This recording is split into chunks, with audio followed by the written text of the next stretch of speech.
about this focus chant, I had a Hawaiian practitioner help me to write this chant for my class, actually. But the thing I really like about it, and the reason that I put it up here, is the last line, UH Hilo and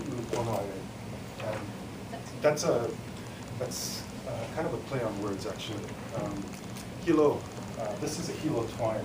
So you see some people wearing a lei that's this twisted tea leaf lei.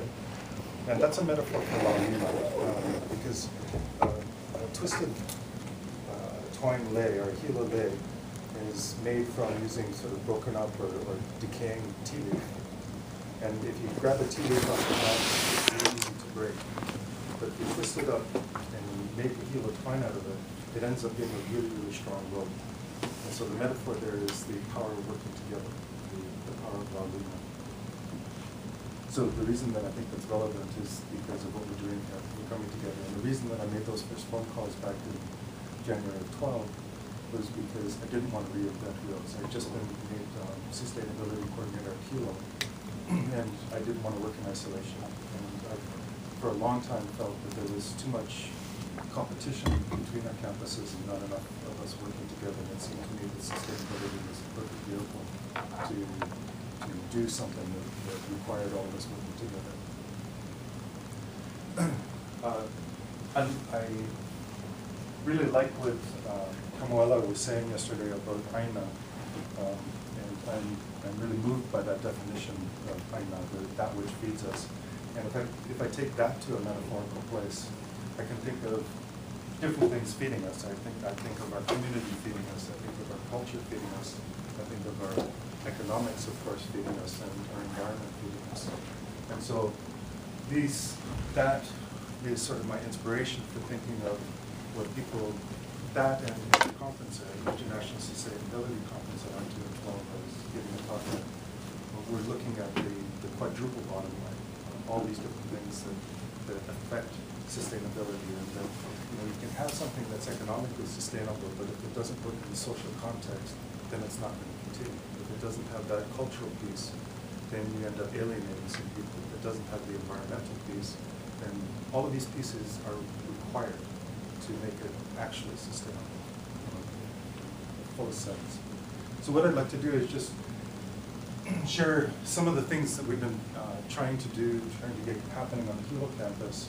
And I've split it into these 4 categories, but I think you'll see very quickly that a lot of these things could fit into any of the 4 categories. And that's kind of the whole point of it, is that each one of the things that we try to do, and if it is sustainable in these 4 different ways, then that's maybe the recipe for it to continue and to be actually an activity that continues. So under the category that I'm calling community, one of the things that we've started to do on the Hilo campus is work with some of the farmers around our campus. And in particular, I'm just showing you a slide of a guy who's been experimenting growing Chirico as a plant oil for making into biodiesel.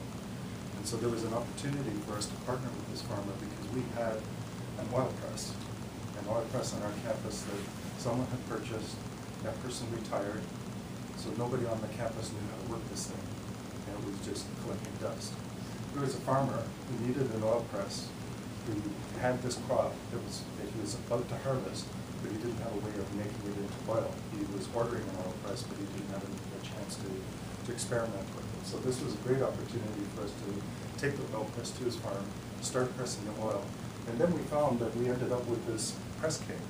And the press cake was something that I actually myself started experimenting with on my farm as a fertilizer. And so this, to me, was a really nice project to kind of bring in, to do a lot of partnering and to take a look at the added benefits of this crop. This crop was producing oil that could be made into biodiesel, but there was also this garbage, which didn't have to be treated as garbage, it could be treated as a resource. Shucks, it didn't come up. Another community thing that we did on the campus community was have a vampire hunt, and Halloween vampire hunt. So you're probably familiar with the idea of energy vampires. These are things that you don't think of as consuming a lot of electricity, and we often think of them being off, but they're actually continuing to consume a lot of electricity. For example, a printer that's asleep. You don't think of it as consuming electricity, but actually these things can consume quite a lot of electricity. So what we did was invite a whole bunch of students on campus to go around to the different offices on campus and do a really light audit of the kinds of electricity that was being consumed in offices on campus, and just use it as kind of an awareness thing, reaching out to the different offices and say, did you know that you're consuming this much electricity? Did you know your coffee pot that you just got on in the back room is actually consuming quite a lot of electricity? Another project that we got going was it came out of a collaboration with a community group on the Big Island called Kaua'i Center. And they introduced us to some engineers, electrical engineers at Cornell University. And they were very interested in working with some students on our campus to model our electricity use on our campus and then try to come up with some proposals of ways that we could reduce our waste and be more efficient in our use of electricity. So we were able to get a bunch of students involved in this. And that group of people from Cornell is coming back to our university campus in the middle of May, and they're going to present their findings on the model of how we're using our electricity and some of the recommendations for how we could reduce the waste.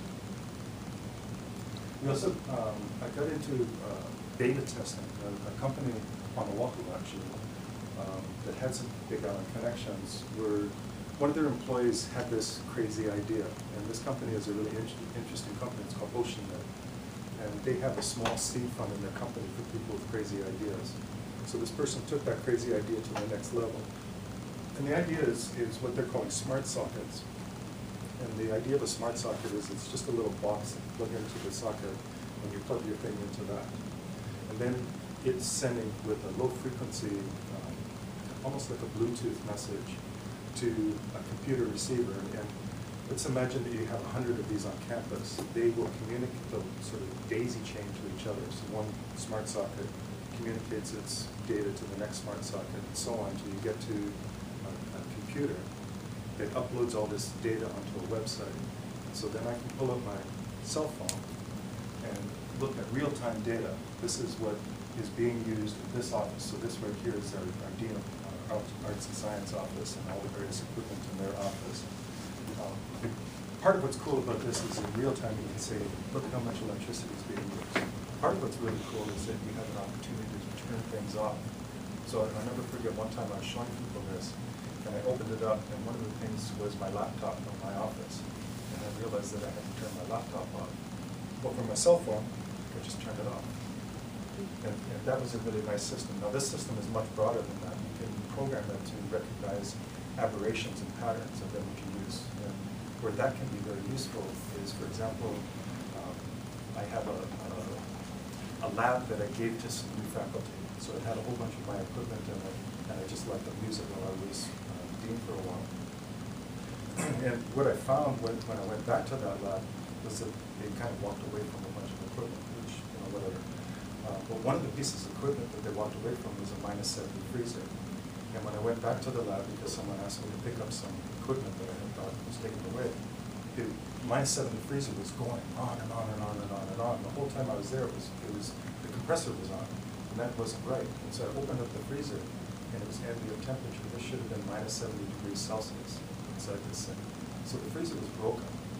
But what I could have recognized if it had been plugged into a smart socket was that the compressor went on and stayed on. Okay? And that would be an aberrant pattern. That would have told me that there was something wrong with the compressor. Now, that whole freezer was full. It wasn't full of any of my stuff, fortunate for me, but it was full of somebody else's stuff. And all of that was garbage. It was all lost. Okay? Over and above the fact that that thing was consuming a tremendous amount of electricity doing nothing. Okay? And it was a fire risk. So this is a really cool system, and they've now, after our beta testing, they've gone on and commercialized this thing, and they've produced their first 1,000 smart sockets. And we're just in the process of trying to get a bunch of them on our campus so we can get them into some faculty offices and get them around the university so that we can take a look at some of this system. Another thing that I'm showing you here is an outreach that happened with our College of Agriculture in their apiculture program. So this is the beekeepers and learning how to make honey. Chef Alan Wong, I'm sure you're familiar with. He came, and Alan is a tremendous businessman who is also very, very interested in developing local agriculture.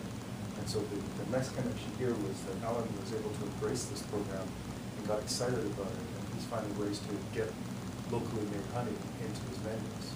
And it's that kind of partnership that I find really exciting. Another thing in terms of community was our agriculture students are growing a lot of food, and what they're doing every year, and what you're seeing depicted here is an emu that they had cooking all their food for their annual graduation celebration. So here's all the students graduating, and they're going to have a big feast, and the big feast is made of all the food that they grew, that they cooked in the emu. And this is kind of a nice segue, because not only are you getting together as a community, and if you've ever been involved in the preparation of an emu, it's a long process that requires a whole bunch of people to come together. It's also a nice connection to your culture. This is a community-based activity that's been going on in these islands for however long we've got people in these islands. So some of the cultural outreach that our students have been involved in, here's a group of ag students, actually a number of different kind of students, who are working on Molokai to restore a local aya. Okay, so the fish ponds, and they were also doing some restoration of boardwalks on Molokai. So working with the community, but also making that cultural connection. A lot of students getting involved in growing kalo, restoring or building kalo roperies. And one of the things that's really nice about that, kalo, of course, is the elder sibling in Hawaiian culture. But the other part of it is the lo'i itself is the original aquaponics. So this is a really nice connection between the culture and also something that's very today relevant, and probably one of the most productive ways of doing mixed agriculture. Another group of mostly ag students again went down to Waipiro Valley. This historically was one of the most important kalo growing areas sitting on the Big Island. Some people think that there was as many as 50,000 people living in Waipiro Valley back in the day. Today there's maybe 50 or 60. But this is an ancient lo'i that was degraded, and a not-for-profit group, Kaua'i, is working with an awful lot of groups in that community to restore these lo'i. Just wanted to show you a couple of pictures actually, because it was a really tremendous event for the students, and I had been taking some students from Vancouver down to also take part in that program. Economics, of course, is important. UH Hilo is facing a $5.5 million electrical bill this year, something that we can't afford, and it's crisis time. We really need to do something, because the amount of money that we get from tuition is fixed, and of course the amount of money that we get from the legislature is fixed. And so as our electricity bill increases, the only place that we have to take money out of the classroom, bottom line. We're not able to do that. So again, the idea of energy vampires is where an awful lot of our energy is going. One of the nice pieces of infrastructure that we've been able to put in the last couple of years on UH Hilo campus is sub-meters. So almost all of the buildings on our campus are sub-metered. So I can get this report sent to my computer in my office of the electricity. Now this is not real-time information. This is yesterday's information, but it's still very useful. I can see what all of our buildings are consuming in terms of electricity, and it's nice to be able to compare some of these patterns. And where it's really nice also is, in our so-called green days, I can see where some of the buildings that should be hitting zero are not hitting zero, and we can ask questions about, I took a course for energy engineers last year, and I'm not an energy engineer, but part of what I got out of the course was a lot of times we make assumptions about calibration. We think things are calibrated, so we just walk away and say, okay, the computer's taking care of it. And an awful lot of times the calibration falls out, or it just never was there. So we walked away, we assumed that everything was being taken care of, and it's not. So one of the best examples of that is on our campus, one of our newest buildings. It's our newest open building on campus. Because there's a lot of scientific equipment in that room, there was 2 chillers that kept it cold. And there was supposed to be one chiller one day, the next chiller the next day. but the switching went wrong on it. And so they found that there was 600 switches inside of the room on. What had happened was the two chillers were fighting each other. They're just going on and off, on and off, on and off, on and off, and just tremendous electrical waste as a result of that. Some of the monitoring and some of the vampire hunt data, I just put into some sort of more tangible results. For example, you have one of these kind of copy machines in your office, you're using $400 a year if you keep it on for 4 hours a day because of the element mostly. Here's a no element thermos copy, you're using more like $50 a year. So that's your office. But if half of the offices in our campus, let's say 275 offices, did this, and they switched to the non-element thing, we're looking at $100,000 savings. Okay? So a lot of these numbers, I used to be a McDonald's manager before I went to university, and I learned about these saving a nickel in 10,000 stores, it's a whole lot of money. And the same thing is true, on-campus kind of economics. One of the things that came out of the smart socket monitoring was this information. I was talking to, this was an office where I used to work, I was talking to one of the secretaries in the office, and I was able to show her that she was working on her computer while I was talking to her, and the amount of energy that she was consuming using her computer was less than the photocopier in the back room that was in sleep mode. Okay, so an active computer was using less electricity than a so-called sleeping photocopier. Of course, we walk into rooms and are upset by how cold they are, and then sometimes our solution to that is to open the door. Okay, and that's like the worst thing that we can do, because then we're trying to air condition Hilo, trying to air condition Honolulu, and we're getting the air conditioning system to work harder and to make other rooms colder as a result of it. Also started doing these are hobo monitors. So I was able to just leave a monitor in the classroom and it collects data. You can tell it to collect every 2 minutes, every 15 minutes, every 30 seconds, whatever. Here's a graph of 21 days of monitoring in one of our largest lecture halls. And you can't really see it from this graph, but I'll tell you that there are periods of time when this big 150-student lecture hall has the lights blaring and nobody's there. Okay? Here's one of the most striking things to me. This is the end of the day. This is the temperature graph in black. This is a light graph in green.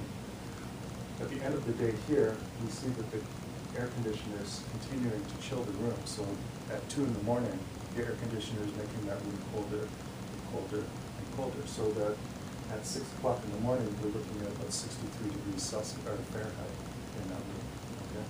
Okay? So here's the recommended temperature reading. And you see that the room actually never gets up to 74 degrees. And that goes back to the calibration issue. We think that the chiller loop is keeping all the classrooms at 74 degrees. We programmed it to do that, and then we walked away.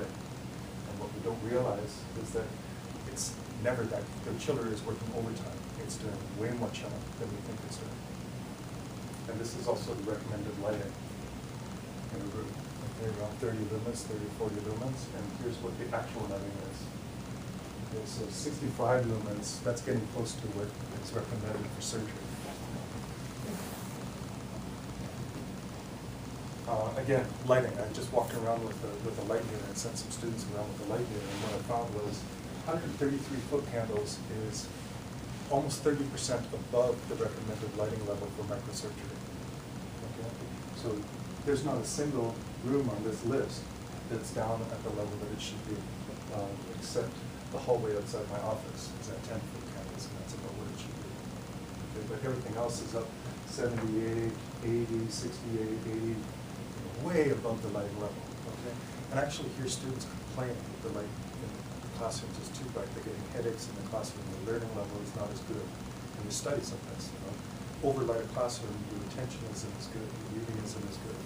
So not only are we wasting electricity, but we're creating a learning environment that isn't as good as it could be. Soda machines. I put one of the smart sockets on the soda machine, and I see, it's running all night long. We're providing icy cold Pepsi Cola, Coca-Cola, whatever's at 2 in the morning. How many people are buying soda at 2 in the morning?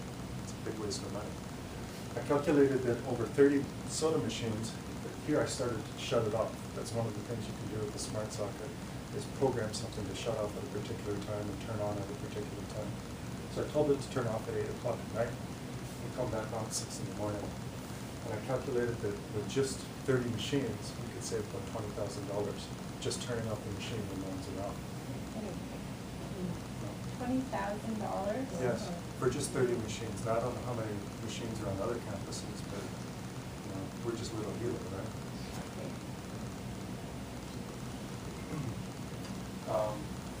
So again, in economics, one of the things that I've been, because I have a farm, I'm very interested in speaking with students who are interested in agriculture. And a lot of students who are interested in agriculture, their interest stops very quickly because it works way too hard and the money's way too small. Okay? And I concur. If you want to be a vegetable farmer, you're never going to make a living being a vegetable farmer. When we first bought our farm, it was a vegetable farm, and my sweetie was making about 25 cents an hour doing it. It was like a community service is what we were doing. But what I'm trying to promote to people is heterogeneous crops. Okay, so you grow some vegetables, but the vegetables are low value. If you want to have an economically viable farm, also grow some high value things. So here's cacao. Local cacao is very expensive. So if you have a farm that's partially cacao, partially some vegetables, not only is it economically viable, but in terms of agriculture, it works better because your crops then end up being less susceptible to pests because it's a heterogeneous collection. It's also potentially, you're walking towards something called agroecology, where you're creating an ecosystem on your farm, and that's more stable in terms of your intervention. Okay, you have to get involved in less additives because you are creating a whole functioning ecosystem now. Environmental, let me just go really quickly. We've tried some zero waste events, and this is a nice photograph because we did our orientation as a zero waste event. And this is actually just from one morning.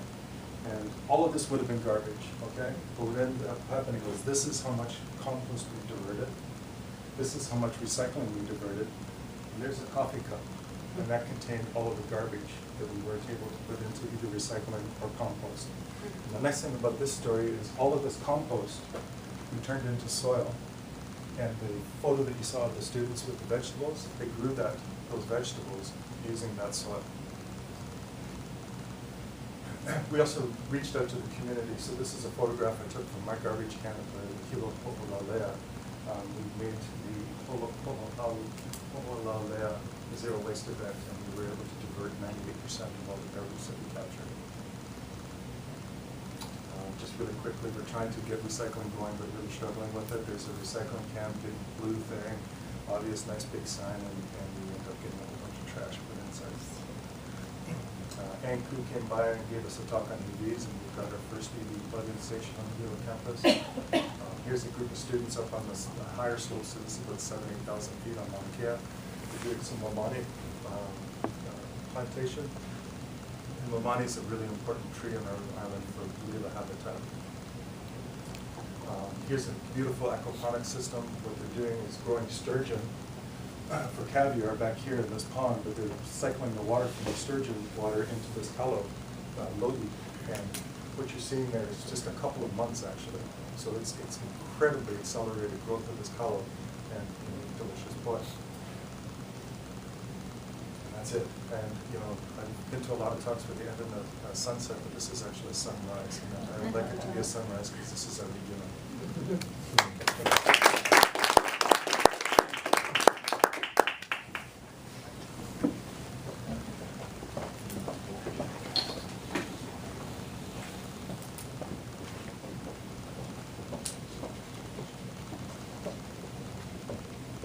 Do you need help, Aaron?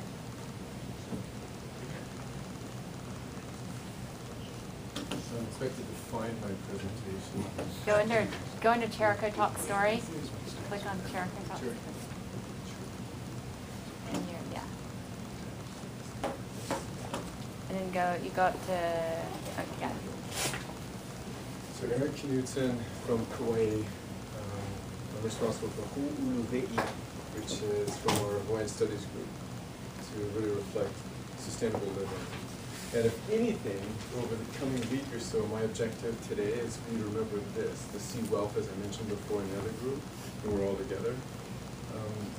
Because I'm so concerned that you'll walk away thinking that, well, sustainability is kind of diffuse, there's nothing practical, but we've tried to make it very concrete, because we are so unsustainable. We recognize that on Kaua'i. We know that when it comes to finding this balance between culture and the economics and the environmental, anything we're doing, on the water side, catchment water, gray water side, gray water is illegal to do residentially today in the state. You have to go through the Department of Health, apply, get it permitted. Whereas other states, such as Arizona and other countries, you can do it unpermitted on the, for a small residential family level. When it comes to waste, we know where we're at on that. I won't go into that because there's so much discussion already. Energy, we heard on the DSM side, on the demand side, Cam, that's a great focus, and we have the same. We've got a similar type of projects that we're running here that I'll show you. And on the affordable living, we haven't heard much about that. Sustainable living, affordable housing. And that's where Kaua'i is a little different. We know that 18% of us are either living on the beach or in our cars or with others, 2 or 3 families in a family room. And that's just how it is on Kaua'i. How do we address that? Well, we've got a container-based prototype we're building today on Kaua'i, which is changing, we think, the whole paradigm. Cost-wise, living-wise, it's acceptable, it's good. I've got people stopping me almost every day asking, can I get on that list? How can I get on that list to be one of the first tenants of Kaua'i Sustainable Living Center at Kaua'i? That's one of our places on Kaua'i. And then when you move into food production with aquaponics, it was mentioned, 10% of the water usage, 15 minutes a day to manage it, a commercial unit, and a lot less cost, a third of the cost. We think of everything except for fruit trees, herbs, root crops like carrots. It actually is more productive to use aquaponics on a scale level of up to 40 people, 50 people, and then you move into sort of hydroponics, which I won't go into right now. And Malama Aina, that's been touched upon many times during our last day and a half here. One of the first steps we had when we started our institute a couple of years ago was to agree on this definition that we worked out here. I won't go too deep into that. You're already there when it comes to understanding what we believe our definition is here together collectively within the UH system.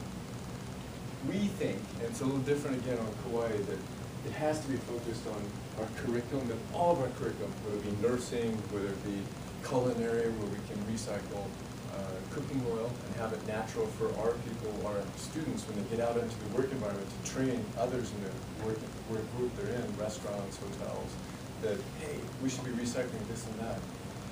Partnerships, that's the only way we can get a lot of funding. We had zero funding for my institute. I was asked to find funding.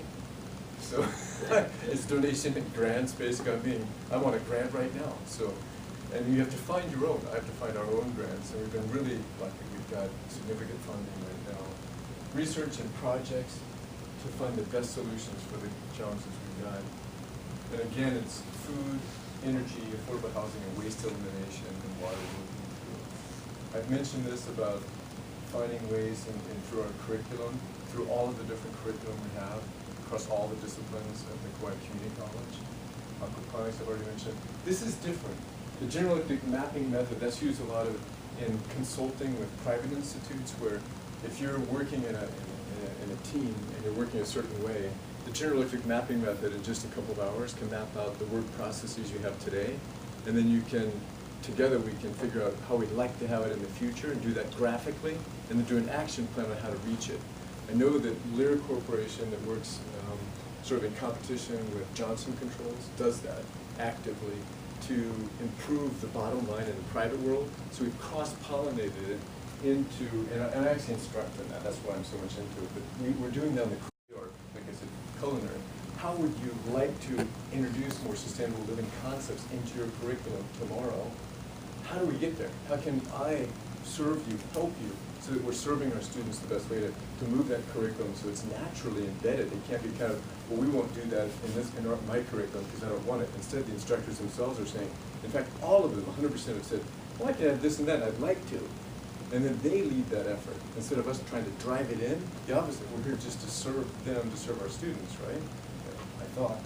You gotta correct me if I'm wrong. I want to get into that panel discussion. in just a moment as soon as we're done and kind of in our show and tell.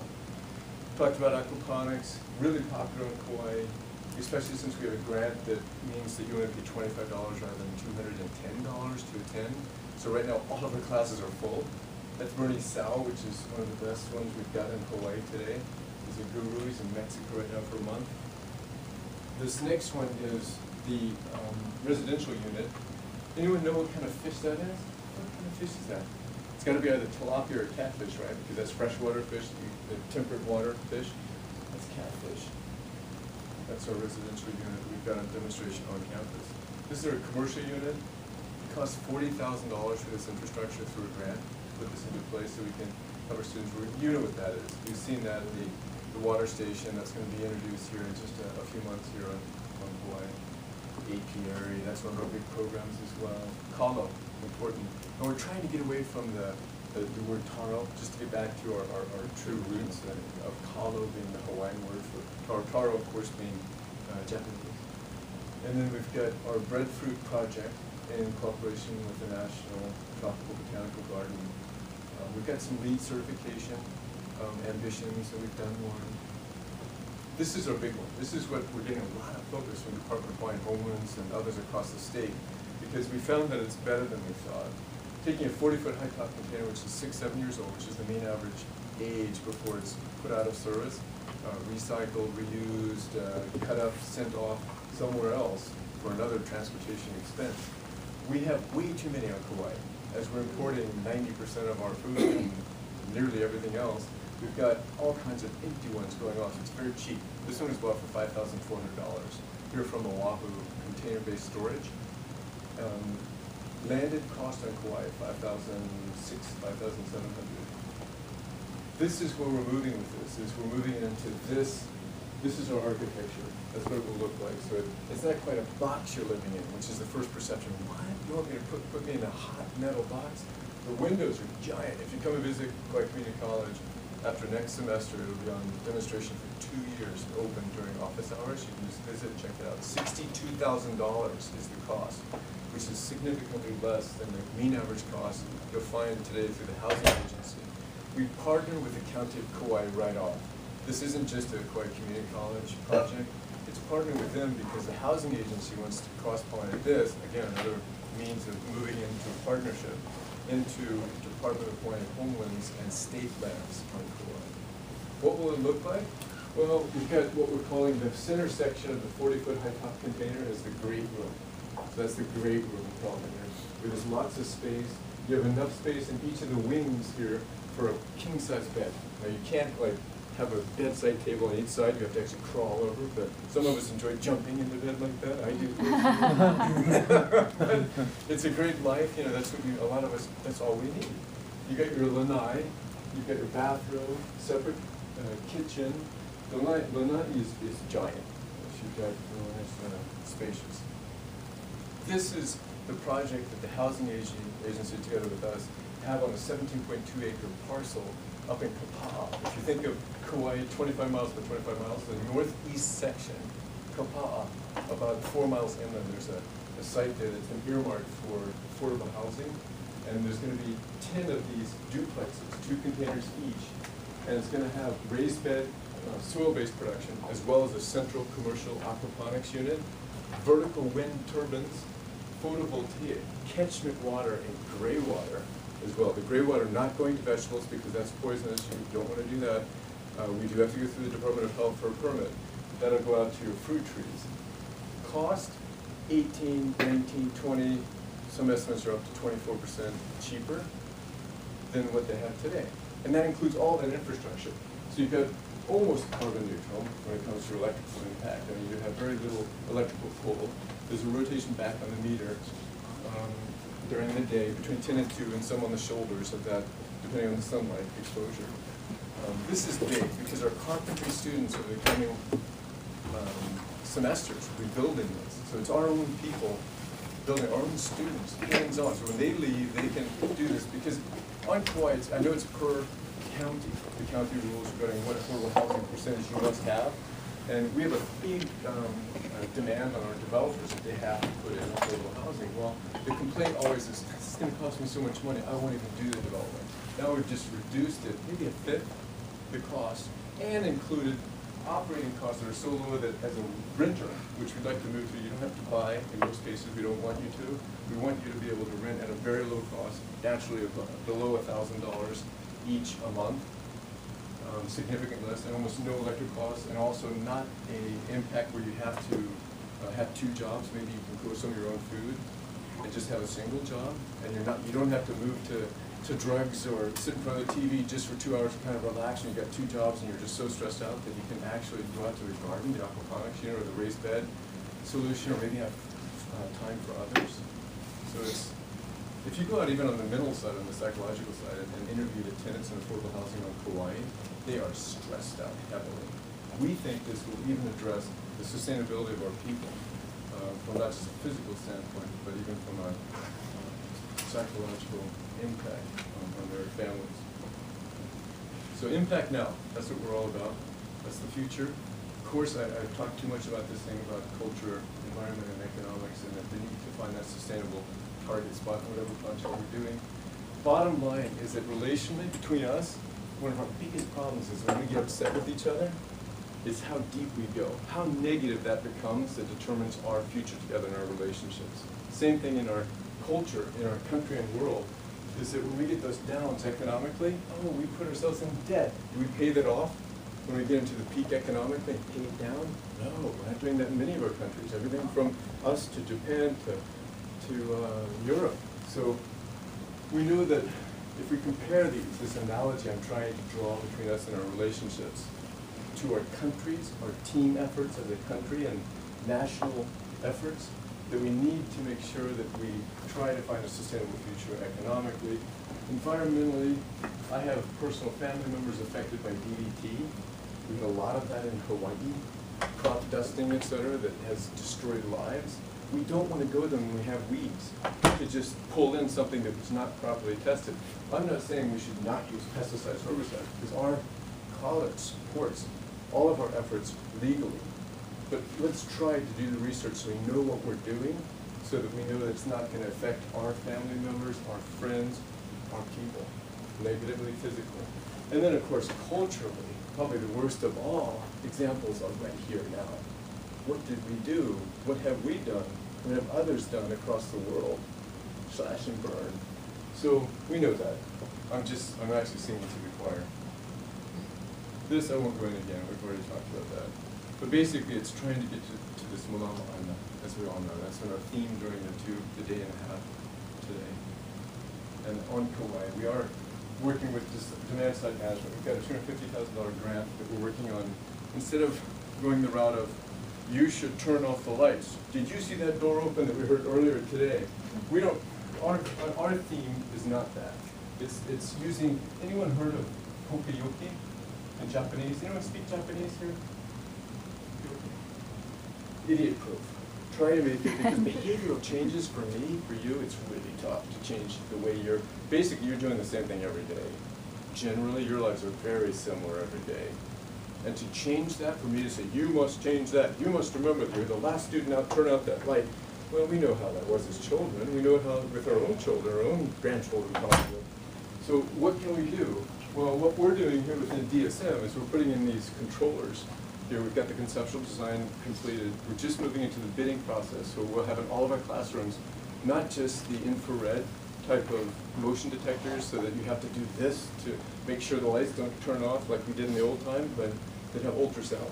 So it's a combination of really cheap, low cost. And that will help us so that we know that when we walk across the campus tonight, you'll see lights on everywhere. And it's costing us money.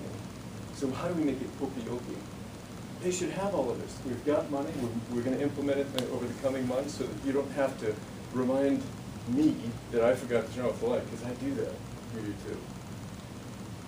So 800 kilowatts of PV, that's our objective here in our little grid here. We're small college.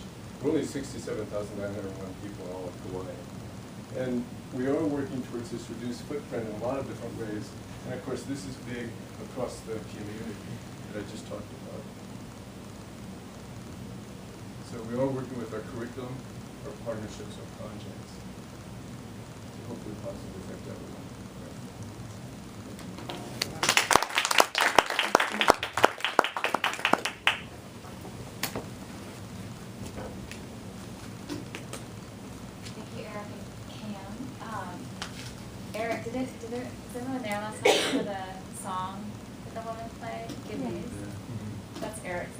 It's always the bringer of good news. Every time he's like, oh my God, everything's wonderful, life is great. It's just like, you can never be in a bad mood around Eric ever, or sad. So like, so optimistic and positive is really refreshing.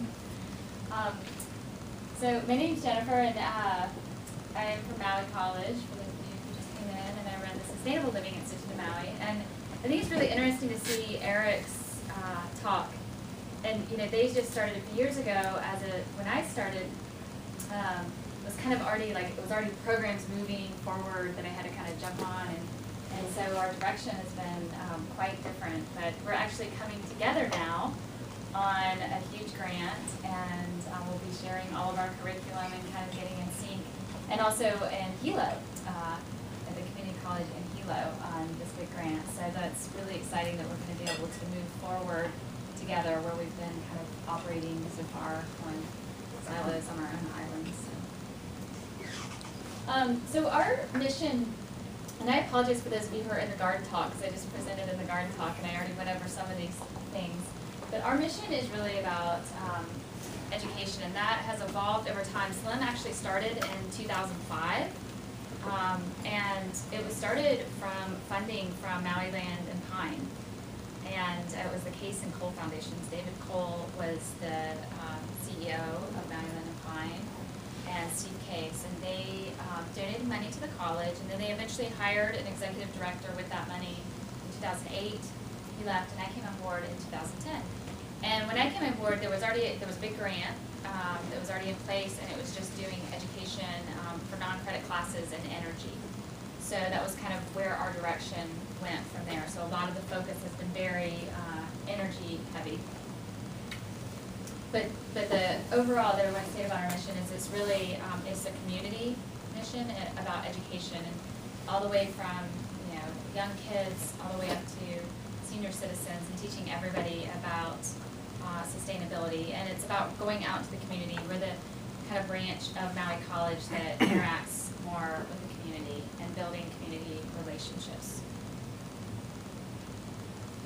Okay. So I kind of just went through the timeline, but I'll kind of go through the end. I kind of went through up here, but basically in 2010, when I started, we already had a big grant, and that just occupied 100% of my time.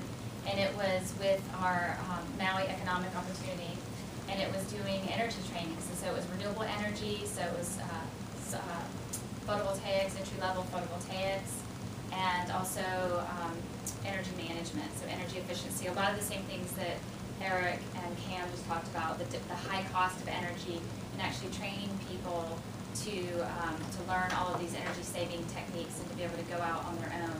And that was the students then, or students who were identified by our local MEO, who had been unemployed or low employment. A lot of people who were transition employees actually from Maui Land and Pine, ironically, because they went out of business right around that same time.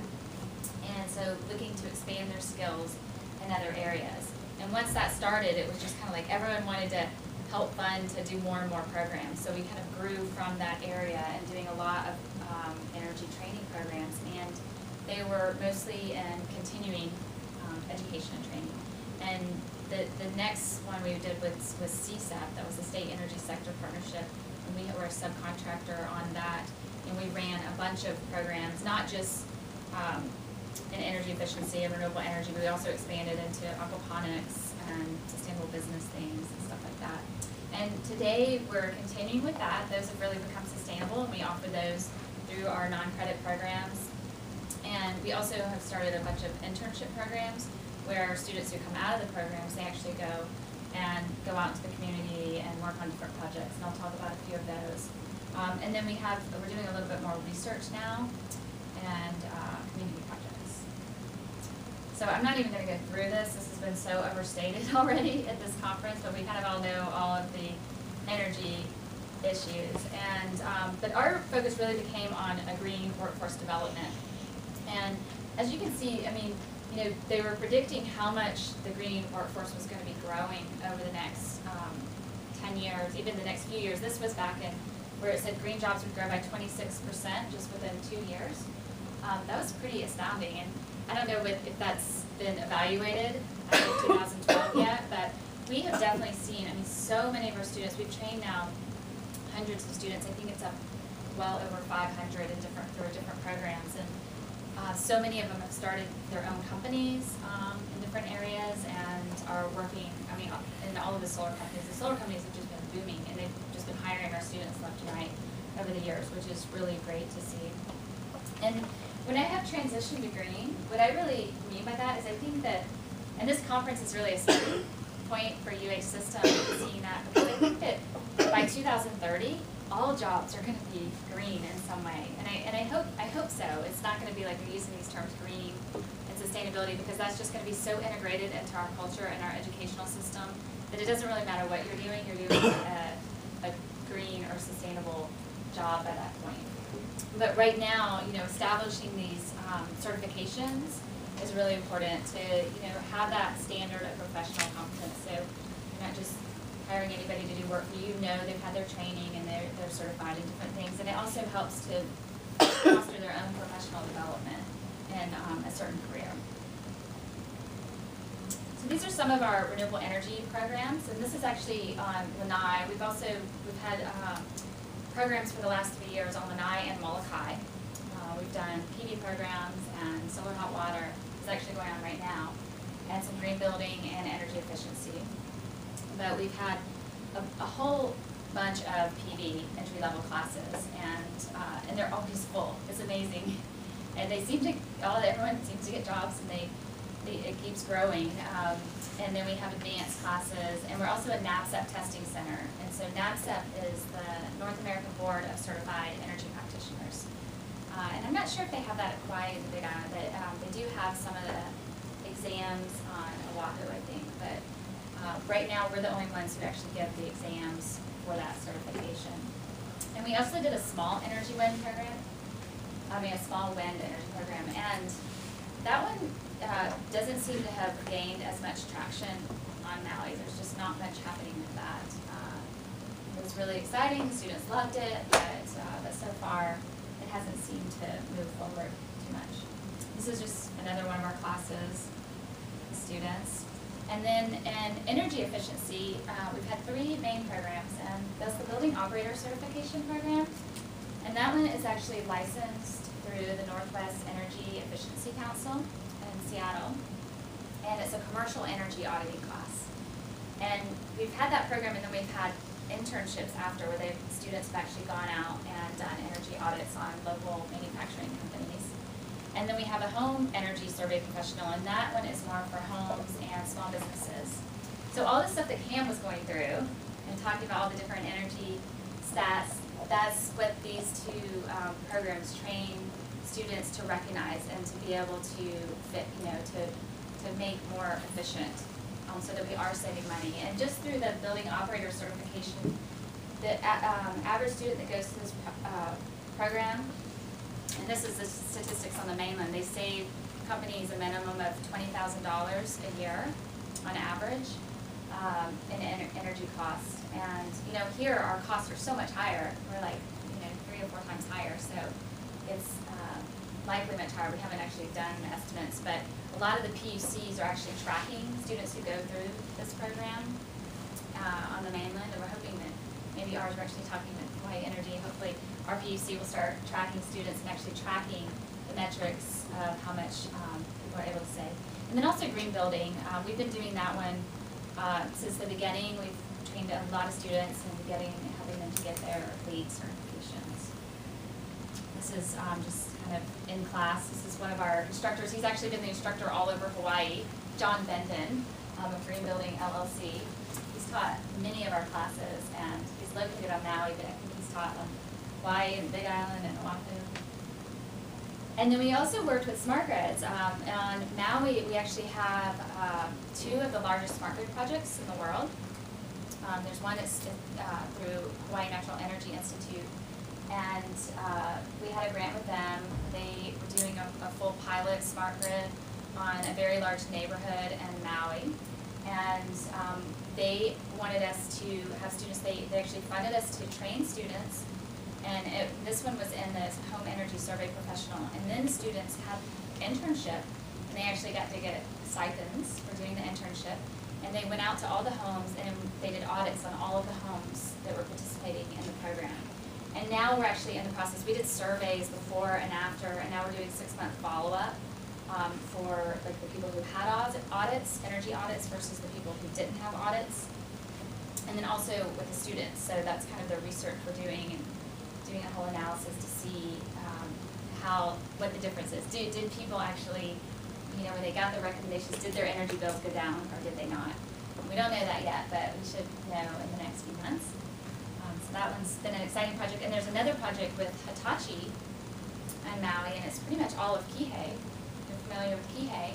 And that one is like a $36 million project. And it's through NIDO, which is the new organization for new economic development organization of Japan. It's kind of like the equivalent of the DOE here, and they've been on Maui a ton. We've met the president, they come to our college, and they're wanting to do some trainings, but it's kind of like their way of investing in the local community too, and training people locally. This was the one, we were at the High Technology Development Corporation. It's called Innovate Now, and this one was from the BOC program. And students that went through that program, and we actually have this program again this year. This is the 3rd year. We've had it 3 years in a row. And this is just some of the companies that we've done. But the students work in pairs. They go through the training, and then we give them some kind of like customer service training. And then they go out to the companies and do the audits. And then at the end, they present their findings to the companies. And so far, it's been an incredible experience for all of the students and the companies. You know, we have a waiting list of companies wanting the students to come out and do the energy audits, and the students do get a stipend for that as well. And they've identified hundreds of thousands of dollars worth of savings for these companies.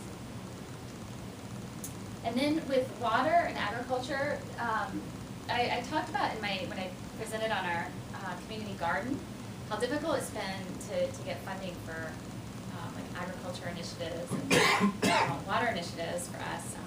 It's been a lot of energy focus, but we have been able to do a lot of trainings, and we actually did some of these through the CSEP funds, and then some we've just offered, you know, on a fee-based. You know, we did a water sense inspector training. Does anyone know? Has anyone heard of water sense? Water sense, Derek. There, of course. Yeah. Kaua'i Energy. But water sense is kind of a new thing, similar to Energy Star, but on the water level, and it's through the EPA. And the students go through that program, and they learn how to do basically a water audit and to reduce their water consumption or become more water efficient, looking at the different flow levels and testing faucets and testing toilets and all of that kind of stuff. And then in 2013, and this is actually with Eric and also Hilo, we're starting a water and wastewater operator training program, and that was through a recent grant in Hawaii. You know, about 25% of the workforce is retiring in the water wastewater operator industry in the next 5 years. So there's a huge need. And right now, there's not an entry-level program for people to get prepared. When they hire from the mainland. So we've kind of been watching this issue, and I was looking for an opportunity to apply for a grant for this, so that we could train people and train them in more sustainable techniques too. This new generation coming forward to manage all of our water systems. So many people are retiring, and it's really an opportunity to train people locally and to train them in more sustainability type of ways. And so we're hoping to get that started in the next year.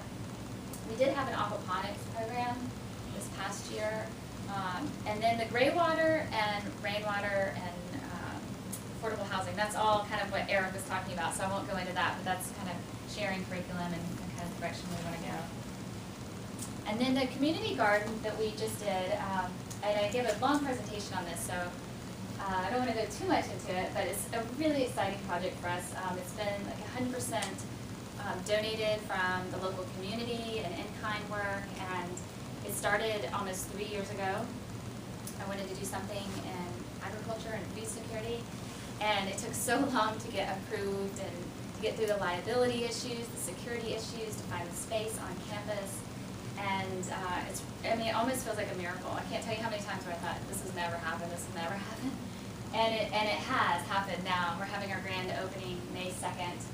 And I mean, it started as a drainage basin of just invasive plants, and now it's all been excavated, and it's just this beautiful oasis of a thriving garden, and we have different plots, and all the students and community members are a part of it. And this is just recently the garden, and just tons of food growing in it. And this was, you know, what it started as.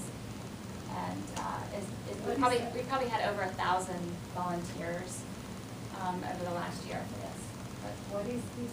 Oh, this is just this is our sign, and these are like little signs on like the different types of plants that different volunteers came and painted, and so now they're on little sticks in front of all the different vegetables and herbs and things. So like in here. Do you know how many other campuses have a community garden on them, like actually on their grounds? No, this is the first community gardens It really in the UH system. Yeah. So what do you mean by community garden? What does it mean? So by community, I mean it's not just for people on campus. We really wanted it to be a place where the campus community could also interact with the greater community. And so then they all have their little spaces or what? they can actually register for a plot through us and actually be able to come on campus and plant their own food and have their own plots. And do they have stealing of food problems like they have on Well, Oahu? I talked about that in my last presentation, but so far we haven't had any problems at all. Well, it's fenced in, as you can see, it's fenced in and it's locked. So far we haven't had any problems, but I suspect that I don't want to be the negative one, and I hope we don't ever have problems with that. So far we haven't. It's been a really just great group of people. I mean, there's so many people watching out for it, and our security on campus is on And what about alert. the water? Whose water do they use? Well, the Department of Water Supply has actually funded all of the irrigation, and they put all of the irrigation in and paid for that, and the water is coming from on campus, and we are getting a sub-meter put in, so the cost of the plots will go to paying for the water.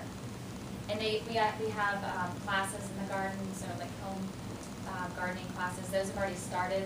Some of these plots started a few months ago. These are actually huge now too, but just within a month, it's amazing how fast it grows. It's getting so much sun, and so we're going to continue to have workshops and events. It has a very big open space right in the center, so we're using that for educational purposes and events. On our opening day, we have Maui Culinary Academy, which is at the school, and they're going to be, using all the lettuces to make Caesar salads, and they have a few plots in the garden as well, and they're trying to figure out how they want to utilize it, but we want it to be for them to like create more farm to table initiatives. So it's really three-part. It's education for the whole campus and people who aren't necessarily in an ag program. It's about community empowerment. There's a lot of the lower income people around in apartments that don't have space. So a lot of them are actually the ones using the plots. And it's a way for our campus to engage with the greater community. And then also like a farm to table initiative where they're using the food in our cafeteria. And then we've also done a few documentaries over the last few years. We did one, it was called Ho'okelewa'a, and that was called Turning the Canoe. That was featured at the Maui Film Festival in 2010. And that was basically highlighting all of the sustainability initiatives happening on Maui. And then this past year, we did Changing Tides, and that was a documentary on ocean debris. And that was also premiered at the Maui Film Festival, and that was in several other film festivals this past year. And it's actually online now. You can, I don't know the link, but you can find it. We posted the whole documentary online. And then we also have one right now. We did a little PSA, a public service announcement for incoming airlines in Maui that the county funded us to do. And it basically is like different key people on Maui who are giving tourists ideas of ways that they can lighten their footprint or take care of the island. So it might just be like, don't step on the coral. Someone would say that, or make sure to use the sunscreen that doesn't affect the coral, and using the towel reuse program in your hotel, and just little things like that. It's only like 2 minutes and 30 seconds or so, And we haven't actually been able to get it on airlines. They're working with us to try to get it on Hawaiian, at least for flights coming into Maui. And then they're going to be showing it on the local tourist channels, and then hopefully in the resorts as well, in hotels and resorts. So I've kind of already gone through all of these. I'm not going to continue or go through each of these things, but basically these are just things happening right now for 2013, which I've covered in some way or another so far.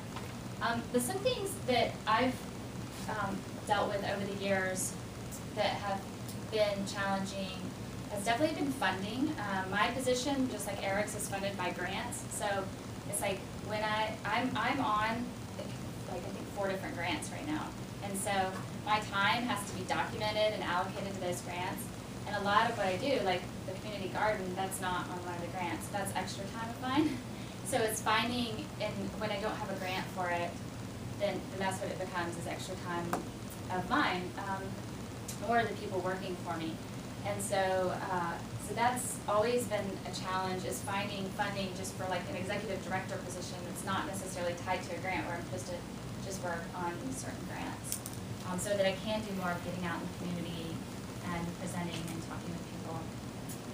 We're also a public and private nonprofit. We're dual nonprofit in that way. We are private under UH Foundation. We can go in as a fiscal, using them as a fiscal sponsor, and our foundational money is all through UH Foundation.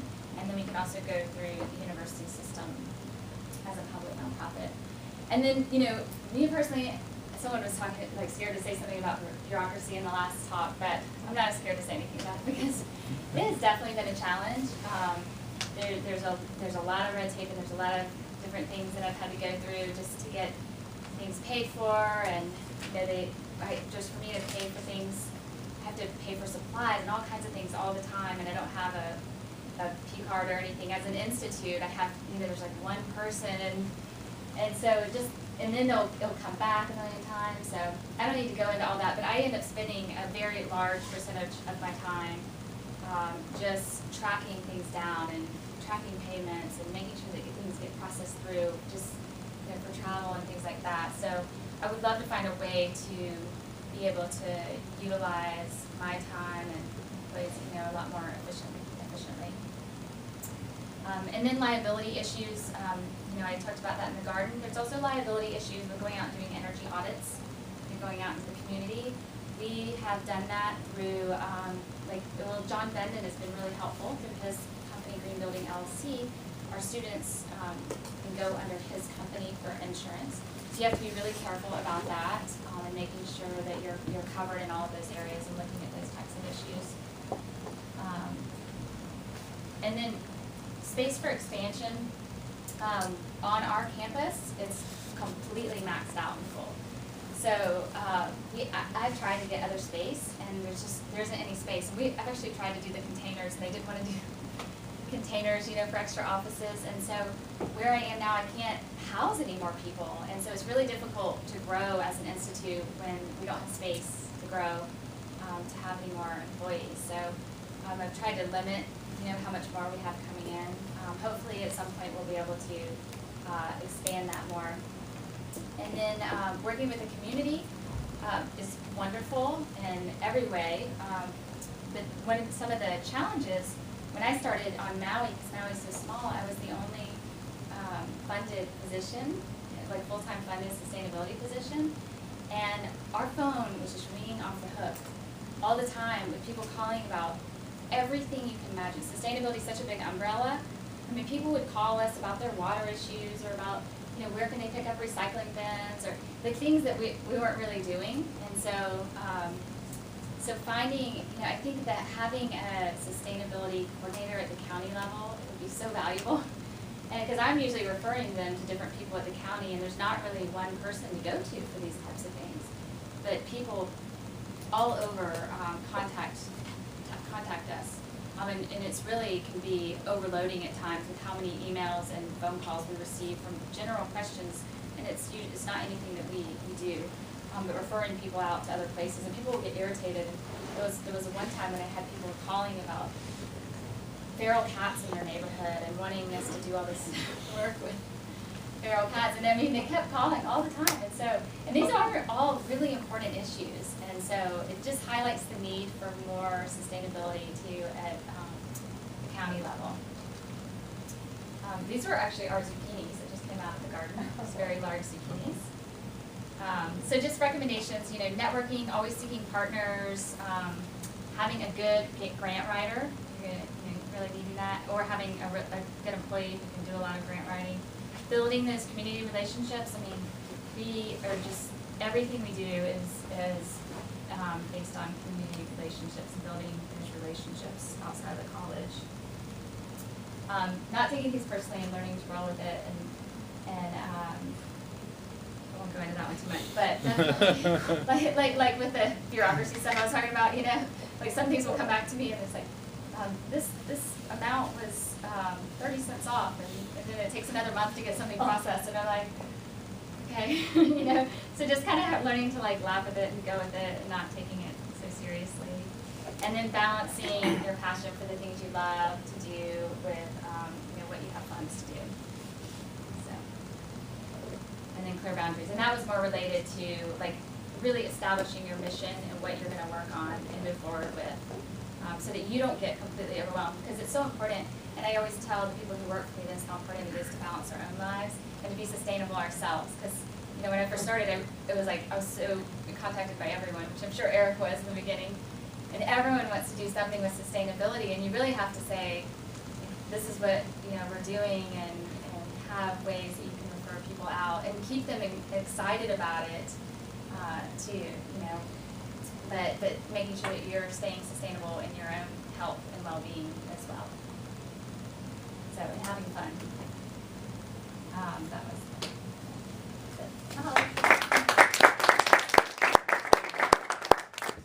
So Cam and Eric, do you guys want to come up and just answer just overall questions?